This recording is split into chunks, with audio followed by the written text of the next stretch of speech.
first must say is I am staggered by the international nature of this audience. Is there a European country not represented? This feels like quite a special group here this morning. Yes, so culture and self-management. So like Sarah mentioned, please fire in your questions into the chat as this rumbles along. We'll try and crowdsource as many questions as we can. But to kick off, Tom, we've got this question of culture and self-management. And as difficult as this may be, could you have a go at outlining what you think are the salient aspects of Viisi's culture as pertains to self-management, right? What the salient aspects of the Viisi culture and how this has helped Viisi over the course of the pandemic. So if you could kick off giving us a sketch along those lines, and then we'll take it from there. Yeah, thank you. Nice that so many people attend this talk or our conversation. Looking forward to a lot of questions. Sometimes I would like to refer to also to books, etc. So if people feel inspired, that they can dive a little bit deeper. Because it's not about Viisi, our company, and it's also not about me. To answer your question, Richard, I would like immediately to frame this in the book. A lot of people know Drive of Daniel Pink, because I think we're not an exception. The most people like, and these are the 3 pillars of this very famous video of the RSA about the Drive book. It's about autonomy. People want to decide for themselves how they do the work. It's about mastery. People want to become better. Like, for instance, at the moment, you want to become a better soccer player or football player because it's nicer when you can play much better. And it's also about a sense of purpose, which is something which in the pandemic, I think a lot of people realized much more than they did before. On a lot of different levels. So if this is in place, and I think the crisis has worked as a kind of, how will I call this? It makes things clearer. So on the one hand, you have companies who want to go back to command and control. And on the other hand, companies are pretty relaxed and say, we're doing fine. We did fine during the pandemic. The trust, which is the core of the whole culture, proved that we have a very focused culture in a sense that people feel responsible, and so we were doing very fine. But I think, let's say, a lot of companies where values and trust is in place, they all did fine. That's at least what I hear. And I'm not talking about restaurants with a lot of problems, but just in general, my impression is that we're not an exception. All those, for instance, IT companies where there's a lot of trust, those companies did very well. And everybody tells after the pandemic, whatever you like, you can go into the office or you can work from home. We don't care. We are doing fine as a company. Right, thank you. Yeah, and so I'm hearing these 3 pillars: autonomy, mastery, and purpose, and that underpinned, it sounds like, by trust, and then people have a sense of responsibility. I wonder if we take each of those in turn then. So what is it that Viisi does that empowers or enables people to have more autonomy in their roles? I think what I often see is, and I really have to start with a kind of disclaimer. It's very complicated because it's a very, very big puzzle, and it consists of a lot of pieces. So you can't just take one part out of it and say, okay, when I implement this, then everything will be solved and everyone will act self-responsible.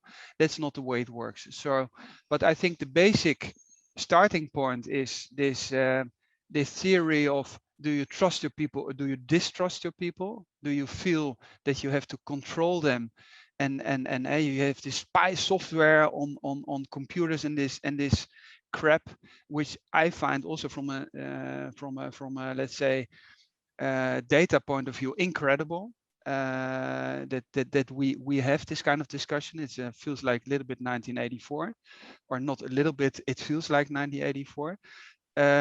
So it starts with trust, and then I would say, just to frame or take another book which we also discussed, Amy Edmondson and Psychological Safety.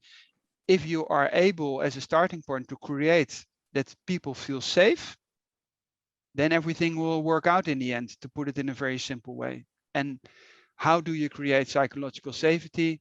That has to do with the way you're organized, and what we just said.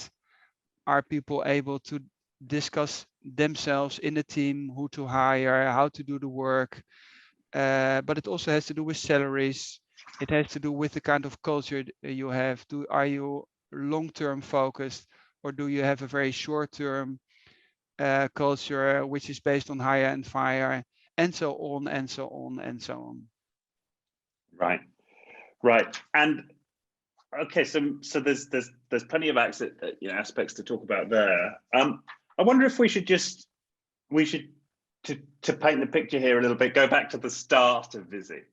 So maybe there's a better place to start. Like, when you first founded it, and you founded it with your co-partners, what did you put in place right from the start, right? Because when we talk about complex systems, we talk about the importance of initial conditions, right? All organizations are complex systems. What were the things that you determined to do right from the start when you founded the company? Yeah, that's a very good question.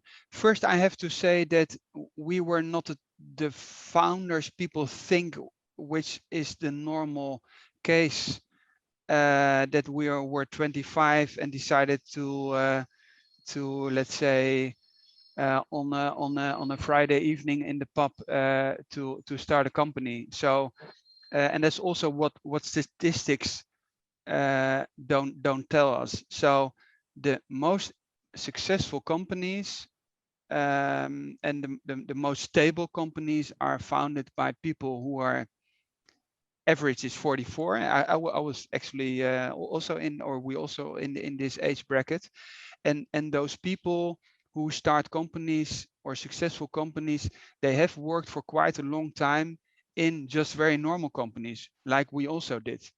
And then you have two possibilities.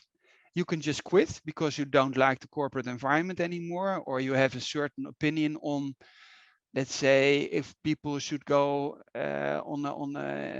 take a kind of innovation or develop a new product, etc. Or, and that was our case, we just lost our jobs. So it was a very simple situation.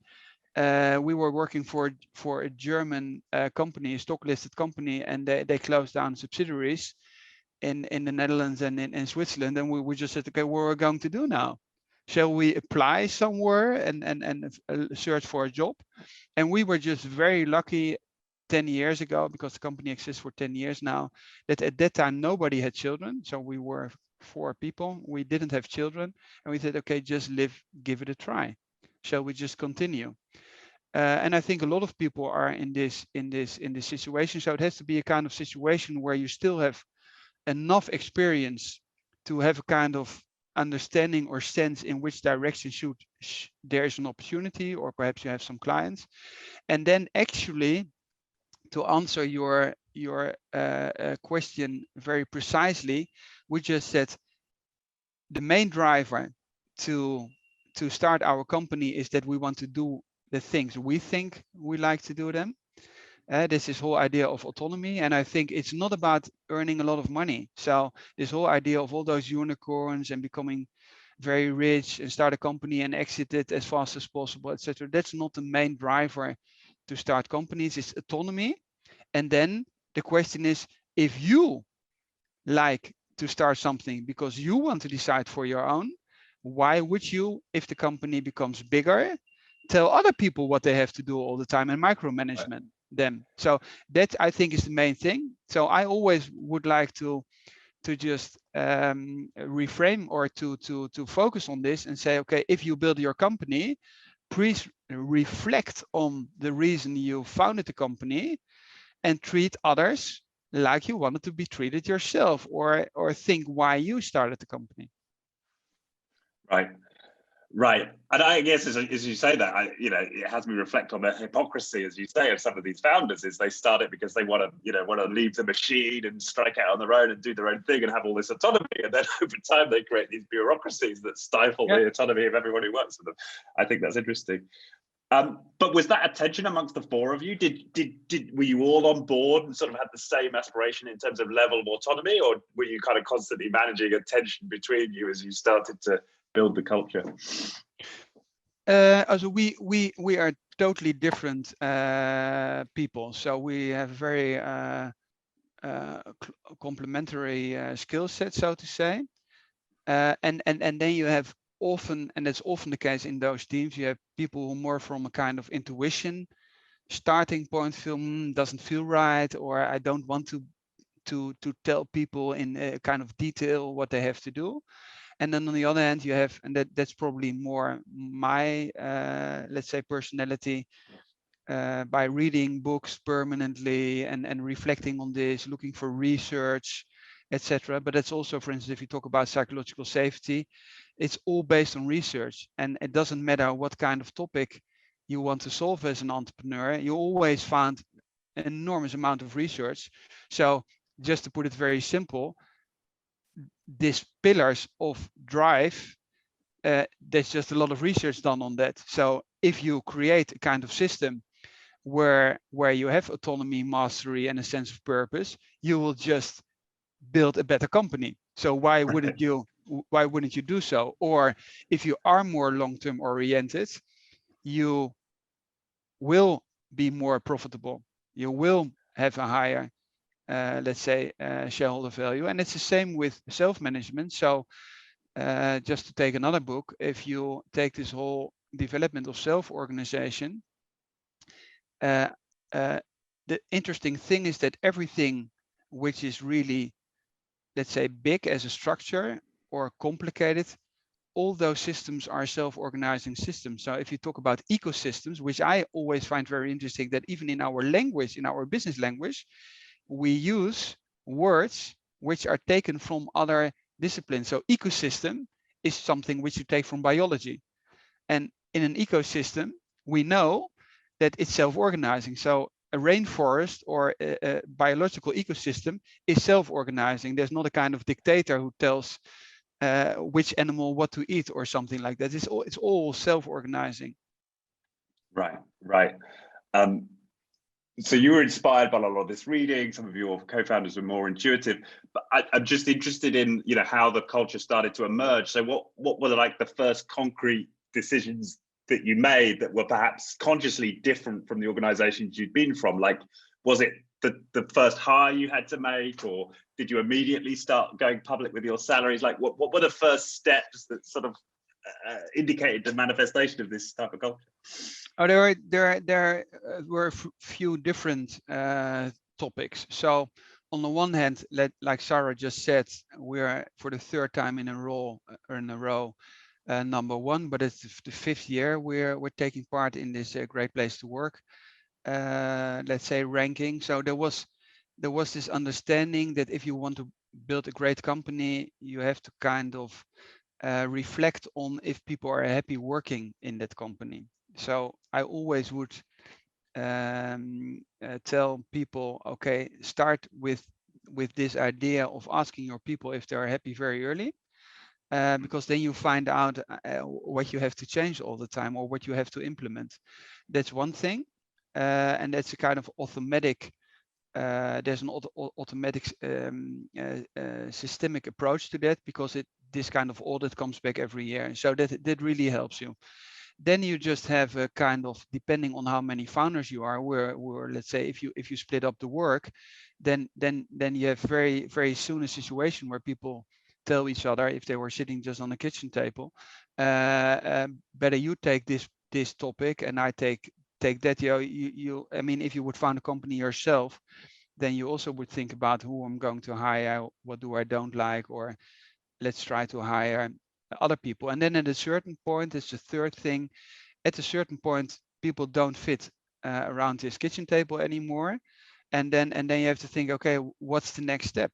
And there are those different phases in let's say growing companies, and it's often called value of debt, that every situation or every growth path has its challenges, and then at a certain point you have to think about what will be the structure of the company. Will we create a vertical structure? Let's say the old idea of the orange structure in La Luz, reinventing organization of a kind of army, and shall we just put on our shirt who has which rank, and I'm the general of the army, so to say, or shall we have a more horizontal approach, and then connecting these kind of things and discussing it with each other?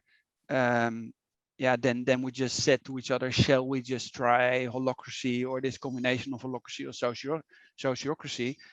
And that's perhaps also something for people who start companies or trying to experiment. The earlier you start, also referring to the poll we just did, the earlier you start and the younger the people are, the easier it will be. So you have a kind of metrics, let's say working experience and size of the company, and the younger the people are and the smaller the company is, it's easier to start. And the bigger the company is, and if you have a company of 100,000 people and the average, let's say, working experience is 25 years, that will be a hell of a challenge, so to say.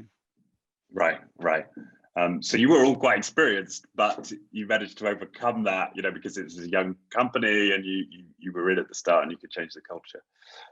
Let's have a look. We've got our first question here. Interestingly, I now run a family business. When changing culture, which has been embedded for over 30 years, is challenging. Do you have any recommendations on how to manage this process when you take over to enable these challenges? So taking on a 30-year-old family business. Yeah, any thoughts on changing culture there? Yeah, I would, if I may answer that. I think it's excellent when it's an excellent starting point, because one of the positive sides of a family business is that it's very long-term oriented, and that's something which is extremely important for any strategic decision you take. So I would say start with purpose. What's the reason for being? What's the reason for your business? Start with the cause.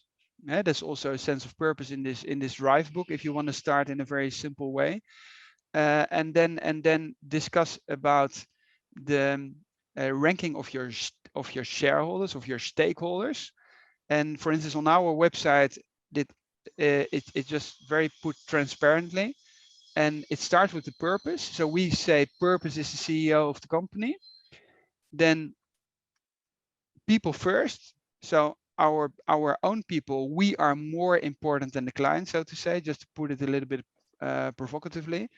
If people are happy, then clients come second, and then shareholder comes last. So we say if the people are happy, then the clients will be happy, and then the shareholders will be happy. And that's, I think, a very, very simple model, which fits very well to a family-owned company. So I would just say give it a try and just start with it.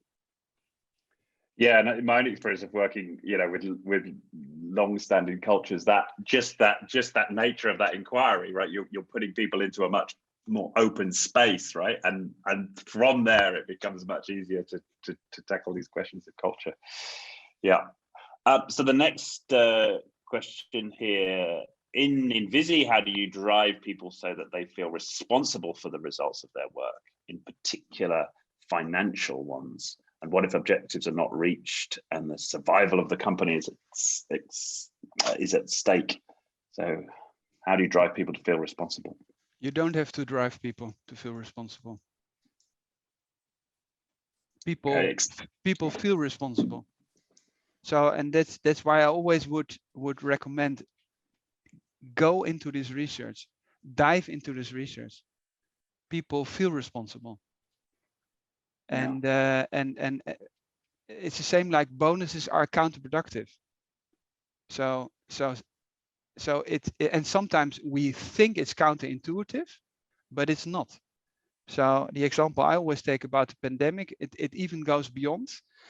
when this lockdown was there in March last year, for instance, in Europe or in certain European countries, you saw those pieces of paper on in apartment buildings, etc. Just if need anybody help, please dial this phone number. So people have this collective responsibility. You don't have to tell them that, but you have to, but you can't motivate them. You have to take away demotivation. Yeah. And the problem is that our way of seeing the world, especially if you're much younger than I am, I'm 53, you're raised in a kind of belief or cultural setting, which means that the carrot and stick approach is the best model. But research has proven that it's the worst model. But if you are told all the time by media and management literature that shareholder value maximization, despite of any other interest of other stakeholders, is the way to maximize our well-being, and I use the word well-being, I'm not use the word profits, then you have to zoom out and really ask yourself if that still works. And also, if people quit jobs, they don't quit for, let's say, their salaries. That's probably, I don't know, on the 10th in those ranks. They quit because they don't like the people, or they die, especially on the first place. There's the supervisor, so to say. That's why we also abolished it. So if you have horizontal approach and you have this kind of rotation principle that you work together as a team, then you don't have this problem anymore, to put it a little bit bluntly. Yeah. I mean, the clue there is in the question: how do you drive people, right? Well, that assumes that people need driving, right? So we're back to trust. If you trust people, then you're not going to be asking yourself that question. Just one quick anecdote from another company called a happiness company in the UK. And one of the things that he did when he needed to drive up sales in a particular part of the company, the only thing he asked the sales team to do was just to put on the walls around their area their sales. That was all. He just said, be visible. no bonuses, no targets, no nothing. But just by doing that, it meant that people then picked up the baton themselves to think about, well, okay, well, how could we improve these numbers? And then the second part of this question: what if objectives are not reached and the survival of the company is at stake? So what happens when objectives aren't reached? They're busy. Yeah, just take away this approach of a certain goal. So I can give you a Zen answer. It's not the goal, but the road to be traveled. But I can also give you, let's say, a more practical approach to this. It's an infinite game. It's not a finite game. So for those people who are into books, just Google infinite game, Simon Sinek. But he didn't invent it. So it's about the journey. So if you're more into a spiritual approach, which I'm not a spiritual person. I'm an entrepreneur. I'm building a company, but it's always about a sense of purpose. It's doing something together. It's about liking what you're doing. So somebody asked if it's about happiness. That would be interesting. I did a podcast, an interview for Management 3.0, and I don't like the word happy, because there's also, again, this American connotation. Life is not about being happy. Life is about fulfillment. So achieving something together, and that's this kind of sense of purpose. And if you talk about metrics, etc., Richard just referred to it. What is a metrics? What is the metrics of your life? What kind of metrics did you decide to raise your children? What kind of metrics do you have in your partnership, or with your friends, or with your family? So we take this kind of managing the company. Manage comes from telling the horses what to do. We have to zoom out, and we have to ask ourselves, what are we doing? What kind of madness are we creating? And why don't we just treat people like we treat our children or our friends? Why do we behave in such a different way when we enter a company?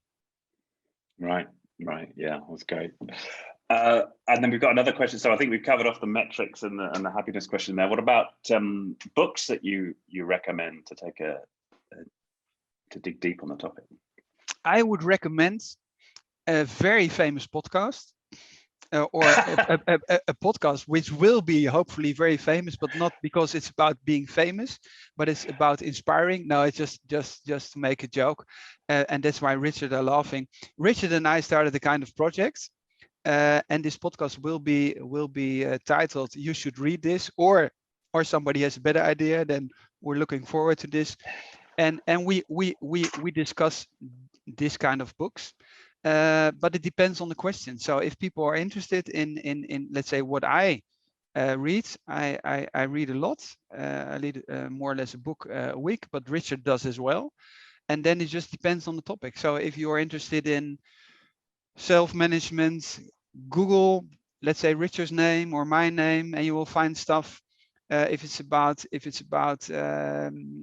purpose, you probably should dive much more into philosophy. If it's about rules in the company, we did a lot on the golden rule. I think Richard and I also did a talk on that. So it really depends on the topic, because this library is endlessly.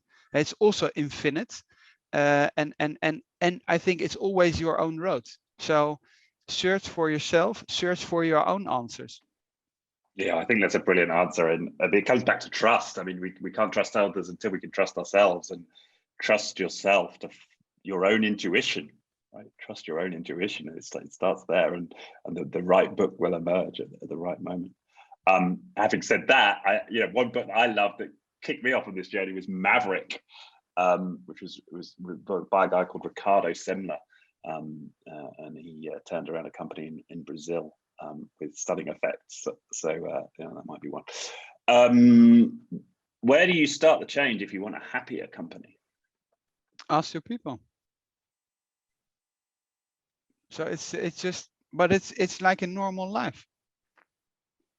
I mean, normally a conversation should be a conversation is no conversation if it's a vertical one and somebody tells at the top what people have to do.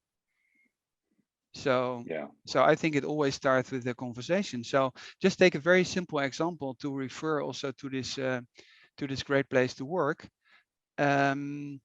We ask our people, what do we have to do next if we would like to have you in the company for the next 30 years? What's important for you? Yeah. So that's a totally different way of seeing things. I mean, you can also say, okay, let's put a display and let's talk about the sales of next week.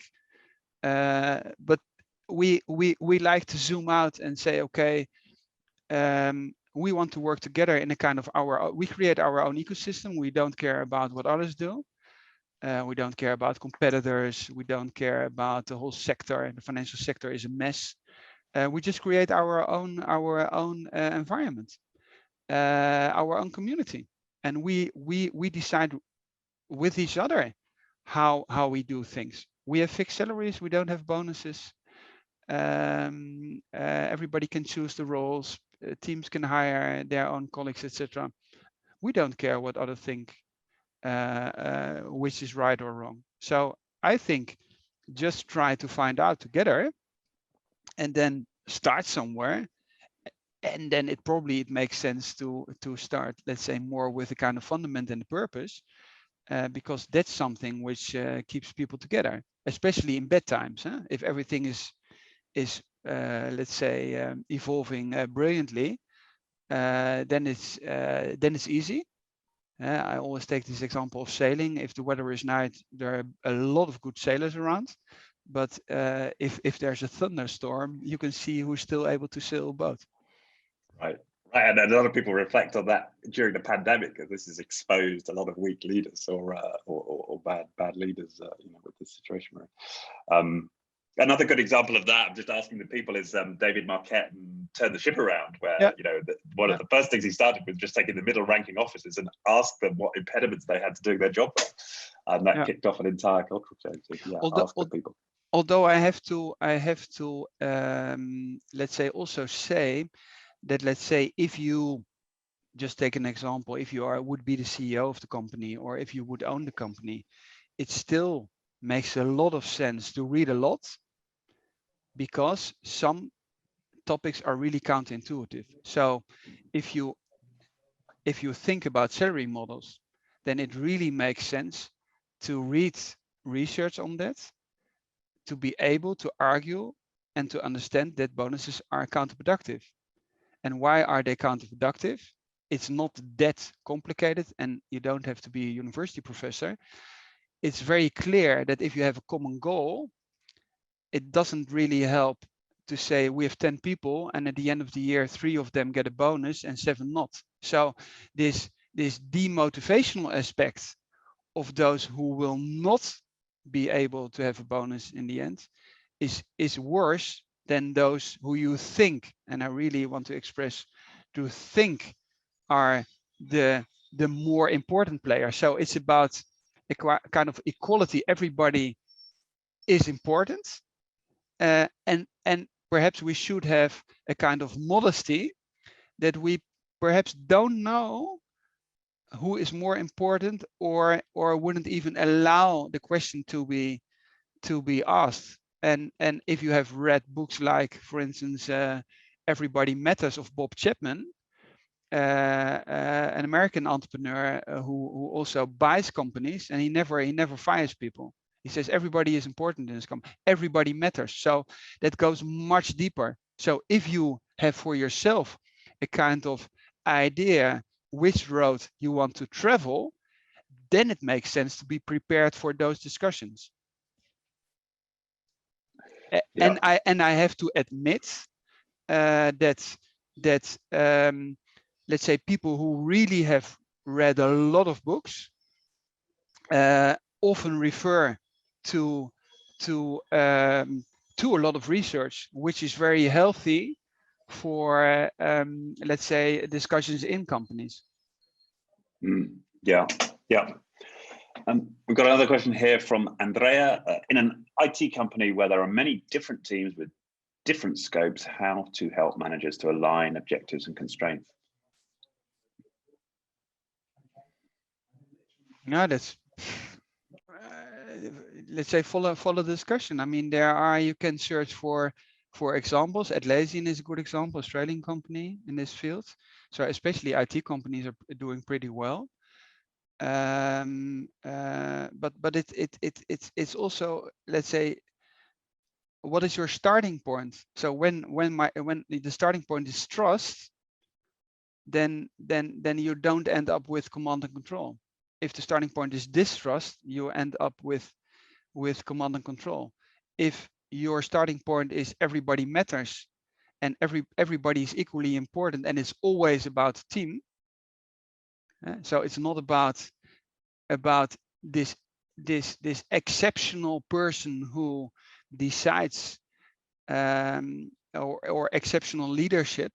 It's not the brilliant CEO, but dive into the research, because if you have not solved this question for yourself and you really think that the one brilliant guy, often the brilliant white 50-year-old CEO, is the reason why a company is doing well, then it will be very difficult to change your culture. So difficult. And of course, if you start with trust, you're immediately going to start asking the people themselves, right, and look in those areas for the answers. And just to take one example from Brooks, for instance, about trust. People who really have an embedded understanding of trust, they don't change their attitudes when something happens. So just take a very simple example. It's a book of Hewlett Packard, the Hewlett Packard way. Just to take one example, there are much more. And then I don't know if it was Packard or Hewlett who went into a factory, and he sees that all all the people, all the stuff people are using is behind is locked, and it just takes off all the locks. And he says, why should you put locks on this let's say cupboards, etc. Yeah, people could steal this stuff. And I said that's the wrong starting point. So so it's always the question, what are the means, and what's the cause, or what's the basic principle. So you're not, if let's say something goes wrong in society, you don't want mass surveillance. So there's always a kind of question, what kind of culture do you want to create, and or also what kind of bureaucracy you want to create. That is in this famous example of Netflix, that people control all these travel expenses, etc. And they said, okay, that doesn't make sense. You have an enormous amount of bureaucracy. For what? For those 1% of people who sometimes, let's say, put an extra taxi bill on the expense sheet, etc. And then they solved it by putting all those travel expenses transparently somewhere in the company, so people could, if they are really interested, could dive into this stuff. But if you do this on a very small level and keep things simple and small, so if you would have a kind of transparency in the team about travel expenses, you don't have to control those people, because people will just behave correctly because they are behaving towards each other as colleagues in the team. Yeah.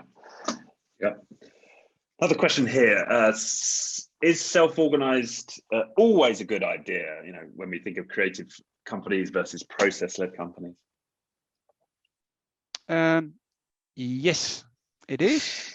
And I mean, I often got this question, and in the beginning, I thought I should answer with examples like buurtzorg, etc. But if you are in a very masculine, let's say, a command and control management conference setting, that's not the good example for them.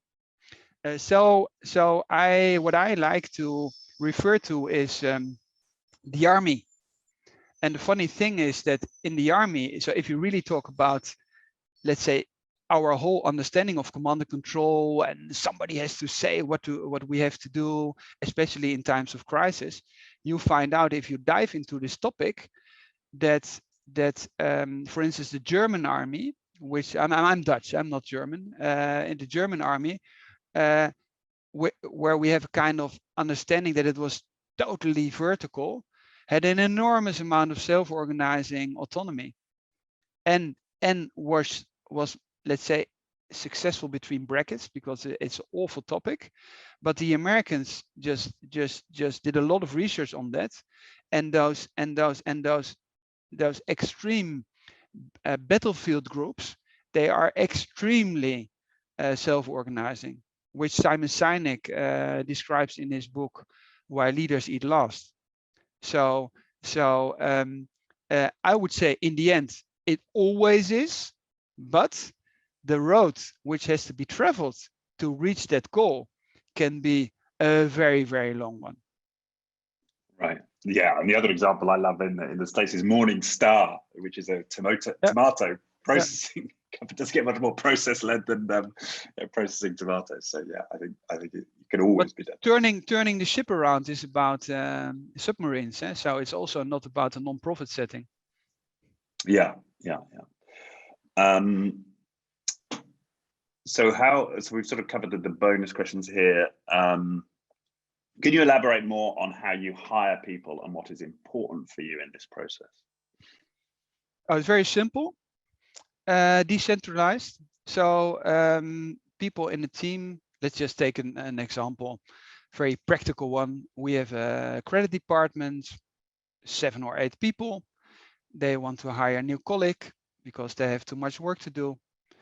Our people first, or I mean, we hate the word HR because people are not resources, facilitates the process, and then in the team, the one who is in charge at that moment, is rotation leadership. So the one who is in that moment will ask their colleagues who wants to do a talk let's say with the new hire, or wants to be involved in this process, and everybody has a veto, and those people decide themselves for themselves who they want to hire. And then what's the logic behind it? They feel responsible, so they will take a common decision. They will think, oh, Richard will be an amazing hire for our team. And then perhaps they find out, because that's always the question, how do you solve it when Richard is not an excellent hire? The starting point will be that everybody feels responsible to make Richard a very successful colleague. And then when they find out that, let's say, it seldom happens, the new colleague was a mishire, so to say, then also those people will find out together. And often if you would have a kind of underperformance, there is a reason for that. So in the end, it's about intrinsic motivation. So if you are in this whole structure, if somebody is not successful and people decide in the team themselves based on strength of the individual who is taking care of what role or what responsibility, then in the end, it's intrinsic motivation which is lacking.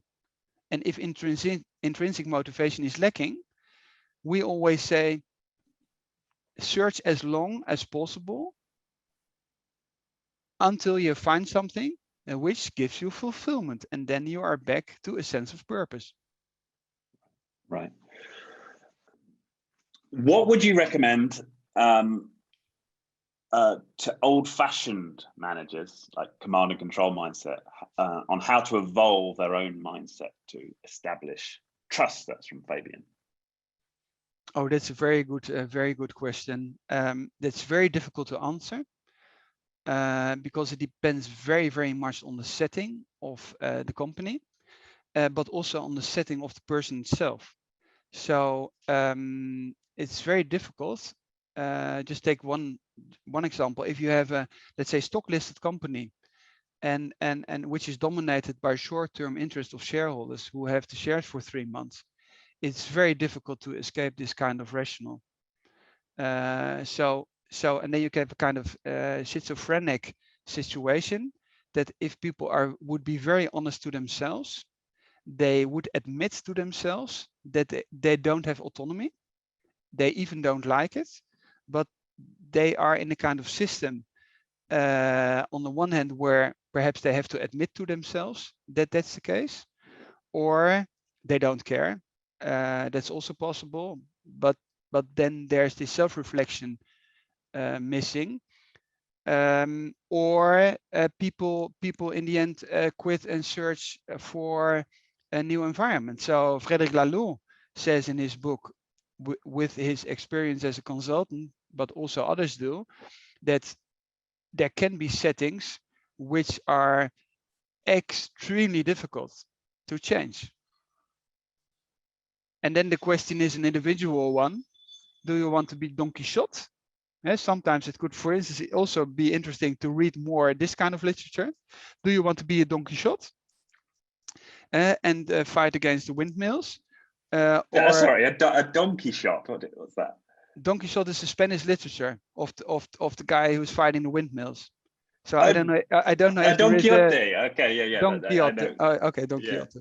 My Spanish. You might be pronouncing it correctly. No. My Spanish is non-existent. So, and I actually don't know how you pronounce it in English. But so the question is just, do you want to fight a fight which you can't win, or let's say, do you do something else? So, just take a very actual example. If you work for an oil company at the moment, and you watch, let's say, the whole discussion about climate change, it's a very good question. Will you be able to change something internally?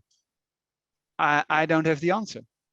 Yeah, no, you're right. It's hard. I mean, in Gary Hamel's latest book, Humanocracy, one of the concepts he introduces, which I like, is this idea of the recovering bureaucrat, right? And if we're in these command and control bureaucracies, one of the first steps to get out of them is a bit like being an alcoholic, right? The first step is to admit we're an alcoholic. Like the first step is to admit we're a kind of command and control bureaucrat. And if you can find groups that can do that collectively, from there may be an opening to change. I just wanted to, because I see a question which often comes about underperformance in teams. Yeah. I think we also should take this as an example, because you often have this kind of reaction. Yeah, that sounds very nice, and when you always would have only outperformance, I understand that self-organization works pretty well, but how do you deal with underperforming? So the question is always, what is underperformance? And there are three ways in how to answer this. One we already answered. It's about intrinsic motivation. So when the starting point is that everybody is intrinsically motivated, and you have a situation in the team where people are able themselves to decide together who is taking care of what, there's enormous acceptance for taking different parts of what has to be done. And there's an enormous acceptance that everything is equally important. And I just want to take a very practical example. So one half of the company are mortgage advisors. And mortgage advisors, there are different type of mortgage advisors. So there are mortgage advisors, they like much more talking to clients. There are, let's say, the classical mortgage advisor, who's perhaps a little bit more extrovert, or is seen as the typical mortgage advisor, is different from the more introvert person. And then you have, but everybody knows that also, let's say, a database has to be actual, or you have to care about content, or explaining in videos on your website, let's say, how do you approach the whole topic, let's say for clients, etc. And if you have the same salary, and you don't have a bonus on the revenue or on your own revenue, then everybody in the end is very happy that everybody can go after the topic people like themselves most. So there are, let's say, colleagues who say, I love to talk to clients all the time. I hate to onboard new colleagues. I hate to update the database. I don't like to do videos at all. And because we have, our approach is that's always about cultural fit. We have, for instance, a former teacher who teaches Latin and Greek, and she does all the videos, because our filmer says it's only one shot with Annelieke. Why? Because she was in front of the class, and she is really well equipped, and let's say she has studied this kind of how do you teach. So she is very well able to explain in a simple way, so to say, let's say in clients' videos, where it is all about, and our filmer loves her, because he always needs one shot. Fantastic. Yeah. Good. Well, we've got 8 minutes left. Do we have time for one more? I know we want to do a closing poll. I'm not hearing a no, so let's. Yes, you do. There's enough time. We can keep going till maybe 5-2, and then we can wrap up. So we've got a few minutes. Okay, sure. Okay, so so the follow-up question from Fabian is, so how to change the system? What might be the message to change hierarchically structured system? Do we need the leaders to change in the first instance? Yeah, I want to end with a more philosophical remark. Also, because if people are interested, you can Google a lot of talks also between Richard and me on all those topics. There are a lot of videos around. I just want to end with a philosophical remark. Heidegger once said, we should walk more often, do walks on the graveyard. So in the end, it's always about self-reflection. It's always about memento mori. It's so, especially the more remember death. Yeah, remember that. The Latin. Yeah. So it's always about self-reflection. And if you don't have any self-reflection, and if you are egoistic and you don't care about others, then it's a very difficult discussion. But let's consider that in the end, people have a kind of self-reflection. and there are a lot of ways to do this. Heidegger, this is one example. But you can also say, okay, when I would die, and we did a pretty extensive talk on that. Remember, you will die, I think, is the title of our conversation. It's about self-reflection, and I think the bigger the problems are, the more you have to zoom out. If you want to change climate change, it's about the question: do you have children or grandchildren yourself? If you really want to zoom out, it's not about diving into carbon emission certificates, etc. So zoom out, ask the more philosophical questions, and that's probably the best starting point. Right, and there's some good evidence for that. I was reading a book called The Future of Capitalism by Paul Collier, and there's some research, and they asked people, what do they regret most? Is it not getting the things they wanted, or not having done the things they felt they ought to have done? And people regret much more not having done the things they ought to have done.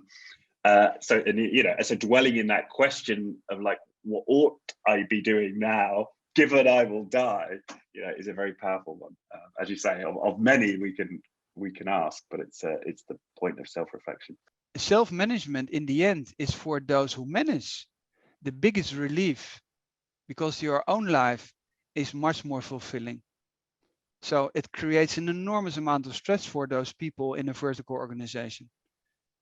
So that's an aspect we don't often talk about.